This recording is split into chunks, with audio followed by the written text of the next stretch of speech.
Friday box நேயர்களுக்கு வணக்கம். இன்னைக்கு நம்ம என்ன படம் திரை விமர்சனம் பார்க்க போறோம் அப்படின்னா, இப்போ படம் ரிலீஸ் ஆனதெல்லாம் இல்லை. அது கிட்டத்தட்ட 2015 2017 அதாவது பார்ட் 1 பார்ட் 2 வந்து ரிலீஸ் ஆயிடுச்சு. எல்லாருக்குமான ஒரு பிடிச்ச படம் அப்படின்னு சொல்லலாம், பாகுபலி. இந்த திரைப்படம் எல்லாருமே கண்டிப்பா பார்த்துருப்போம். ஏன்னா தியேட்டர்ல பார்க்குறவங்க தியேட்டர்ல பார்த்துருப்பாங்க, டிவியில பார்க்குறவங்க டிவியில பார்த்துருப்பாங்க. இந்த படத்தை பார்க்கும்போது யாரும் பிடிக்காது அப்படின்னு சொல்ல மாட்டாங்க. ஏன்னா அந்த அளவுக்கு ராஜமௌலி அவர்கள் அந்த அளவுக்கு நம்ம உட்காரும் போது ஒவ்வொரு சீனும் செதுக்கி இருப்பார் அப்படின்னு சொல்லலாம். இப்போ பார்த்தோம்னா ரெண்டு பார்ட்டியும் தூக்கி ஒன்னா செதுக்கி நம்மளுக்கு பாகுபலி தி எஃபெக்ட்ஸ் அப்படின்னு சொல்லிட்டு பயங்கரமா கொடுத்துருக்காரு. இந்த படத்துல பார்த்தோம்னா 3 மணி நேரம் 45 நிமிடம் இதனுடைய டூரேஷன். 3 மணி நேரம் 45 நிமிடமா இருந்தாலுமே எந்த இடத்துலையும் போர் அடிக்கல அப்படின்னு சொல்லிட்டு தான் ரசிகர்கள், அதாவது படம் பார்த்துட்டு வெளியே வந்த ரசிகர்கள் சொல்றாங்க. இதுல 3 பாடல் எடுத்துட்டாங்க அப்படின்னு சொல்றாங்க. அதே போல கதைக்களத்தை பேக்ரவுண்ட் வாய்ஸா கொஞ்சம் தள்ளி இருக்காரு அப்படின்னு சொல்றாங்க. இப்படிலாம் பண்ணியிருந்தாலும் இந்த படத்துல எந்த ஒரு மைனஸும் தெரியல.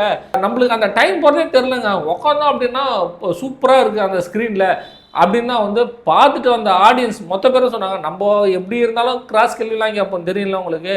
அந்த கிராஸ் கேள்விலாம் கேட்டாலுமே சார் சூப்பரா இருக்கு சார் அப்படின்னு தான் இந்த படத்தை பத்தி சொல்றாங்க. இன்னொரு விஷயம் என்னன்னா, இன்டர்வல் முடியும் போது ஒரு சின்ன சர்ப்ரைஸ் ராஜமௌலி அவர்கள் கொடுத்திருக்காரு. அதை நீங்க படம் பார்க்கும்போது இன்டர்வல் பாருங்க. ஏன்னா அடுத்த படத்துக்கு லீடு அப்படின்னு சொல்லலாம். எல்லாருமே தெரியும் ராஜமௌலி அவர்கள் படம் அப்படின்னாலே நம்ம விரும்பி பார்க்கறது. சமீப காலமா இதுக்கு முன்னாடி அவர் தமிழ்ல ரிலீஸ் ஆகலாம் அப்படின்னா அவருடைய பழைய படம்லாம் இந்த யமதம்பரமே நீங்க எடுத்து பார்த்தாங்க அப்படின்னா அந்த அளவுக்கு சூப்பரா இருக்கும். மகதீரா அவ்வளவு அருமையா இருக்கும். இப்போ கூட பார்த்தோம்னா அதை தமிழ்ல வந்தா கூட அந்த அளவுக்கு உட்காந்து பாரு ஆடியன்ஸ் நிறைய பேர் இருக்காங்க. அதே தான் இந்த படம் அனிமேஷனாவும் மறுபடியும் 2027 விடுறதா ஒரு பேச்சு அடிப்படுது. அதனால பாகுபலி படத்தை போய் பார்க்கலாமா வேணாவா அப்படின்னு சொல்லிட்டுலாம் யோசிக்கலாம் தேவையில்ல. நீங்க பார்க்கணும் அப்படின்னா தாராளமா போயிட்டு தியேட்டர் எக்ஸ்பீரியன்ஸா பாருங்க. ஓடிடி எல்லாம் பார்த்தோம்னா நம்மளுக்கு உண்மையிலே போர் அடிக்கும். கொஞ்ச நேரம் பாஸ் பண்ணுவோம், போயிட்டு வேற என்ன வேர்கல்ல வறுத்து எடுத்து வரலாமா, வேற என்ன சாப்பாடு எடுத்துட்டு வந்து சாப்பிடலாமா, அந்த மாதிரியான எக்ஸ்பீரியன்ஸ்ல பார்த்தோம் அப்படின்னா அது வேஸ்ட் தான் என்னுடைய கருத்து பிரகாரம். நீங்க அந்த தியேட்டர்ல போயிட்டு உட்காந்துங்க அப்படின்னு வச்சுக்கோ,